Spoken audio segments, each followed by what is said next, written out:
The only people who don't want to disclose the truth are people with something to hide.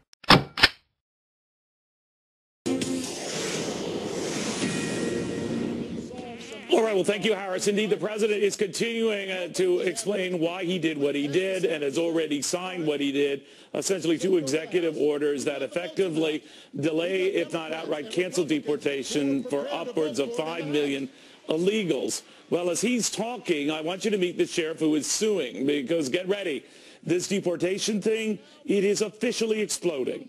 Welcome, everybody. I'm Neil Cavuto. Inside Dallas High School in Las Vegas, the president rallying support for an immigration plan that is not being greeted so favorably outside that building. Tea Party protesters ripping him for it, blasting the president for shielding up to 5 million illegals, and they say putting them in the front of the line and hurting those who are legally going through the process to become American citizens.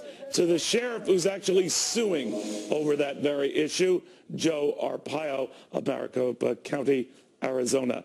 Sheriff, why sue? Where else can you go? Right now, Congress is not doing anything. It's all politics, so why not go through the court system? My attorney is handling that. All right. Now, what will be the gist of your suit, Sheriff?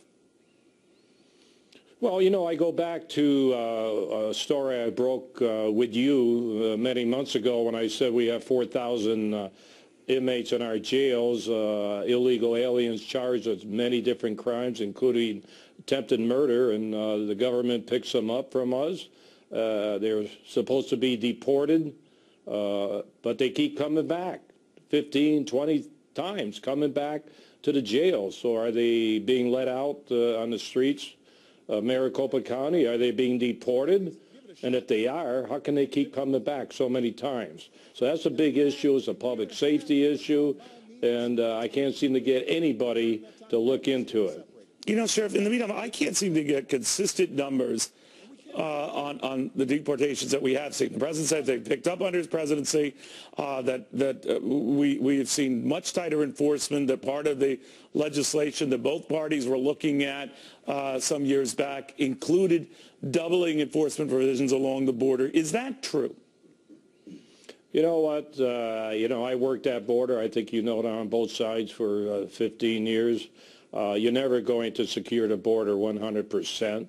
Now, if he says we're going to concentrate on those crossing the border, maybe he ought to throw them in jail. It is a violation of the law. That might be a deterrence.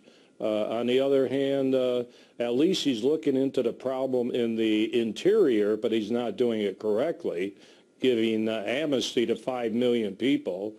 By the way, how do you keep track of 5 million people? He can't even keep track of the criminals when they're released from jail where they're at. So that's a really, really serious problem, how to keep track of them. And that's what concerns me, along with the issues of fairness. He's talking about fairness. By the way, instead of talking to all those people in Vegas, he ought to be talking to Congress.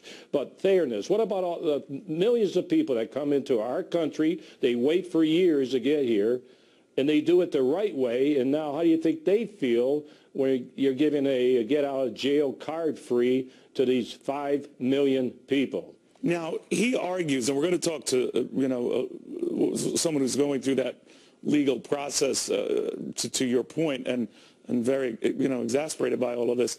But the president has indicated this is not amnesty. This just delays deportation for people to not immediately be kicked out of here, but a pathway to citizenship. Do you buy that? I don't buy that. Still, why is he giving a pass to these people right now? Why just after the election? I mean, this is all politics, Neil. And I don't like to get into the political field, but that's what it sounds like. It is. And why play politics? This is a very serious issue.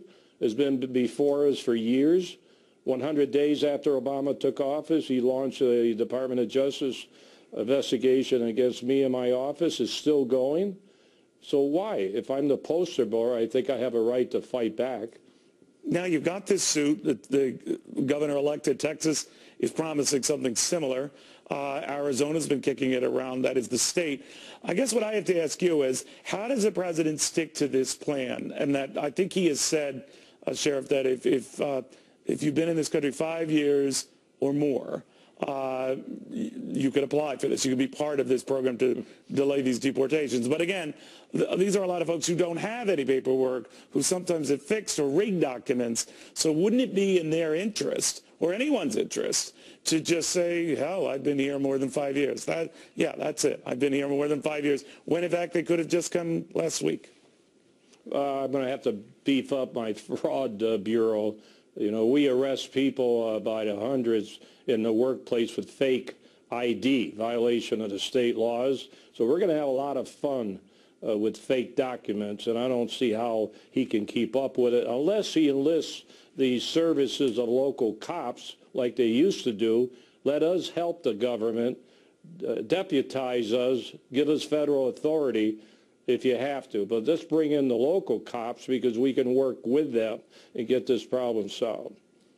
You know, part of these provisions include deporting the ones who are truly dangerous. In other words, murderers need not apply, burglars need not apply. But you've dealt with just those types, and you give them to you know, immigration officials, and they then miraculously turn up in your jails yet again. So how sure or confident are you that this will have any sticking power to it?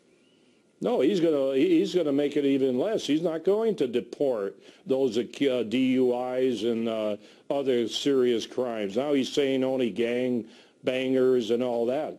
He's up the level here. So he wants all these criminals to get a pass. But how do we know? I guess, Sheriff, that's what I'm showing my ignorance here of the process. But how do we know the background if we don't even know for sure, you know, where a lot of them come from? And then in the case of these 60,000 to 80,000 kids who came earlier in the summer, apparently just a blip to the White House, but obviously a significant number, part of a blip, and that when many of them had return court dates, family members had return court dates, they never show up.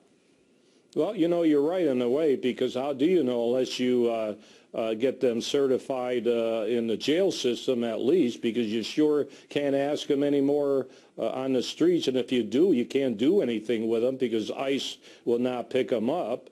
So they're given a free pass.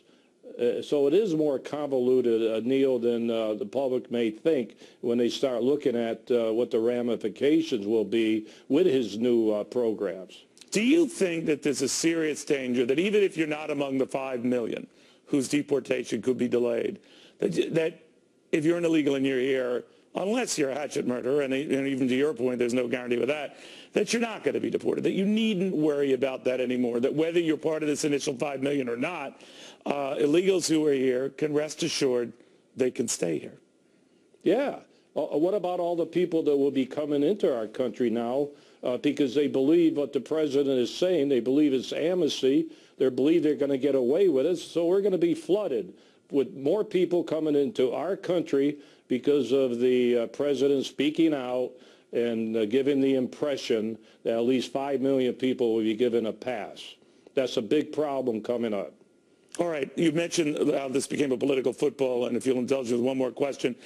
The president of the White House always said, look, Republicans come up with a plan, a bill of their own. It addresses all the issues I've addressed here. I'll sign it. That would supersede whatever I'm doing here. What do you make of that and what Republicans then have to do now? Well, I'll tell you one thing. The Republicans can come up with a plan, but he'll probably take his veto pen out and veto half of it anyway. So we have to look forward to 2016, make sure it is a change, get a new president in there that will really do something instead of talking all the time. That may be our only hope. I don't want to be, I don't want to be optimistic. I do want to be optimistic, but I'm pessimistic right now, Neil. You know, do you find it odd, too? I don't believe it. I'm sorry, Sheriff. Do you find it odd that the Justice Department is chasing you down and dragging you into court and essentially giving a pass to the illegals whose job it is, your job it is, to round up? Yeah, I don't know. I know way back 6 years ago it was political right after he took office. But, you know, I'm still around. chief law enforcement officer for the county. I'm still going to do the best I can for the 4 million people that live in my county. So that's the best I can do. I have a great organization, and we're going to keep fighting. We're going to keep doing our job. If you fail with this lawsuit, then what?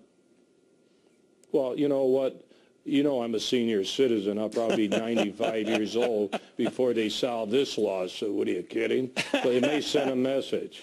What a dumb question on my part. Sheriff, thank you very, very much. Good seeing you. Thank you. The only people who don't want to disclose the truth are people with something to hide.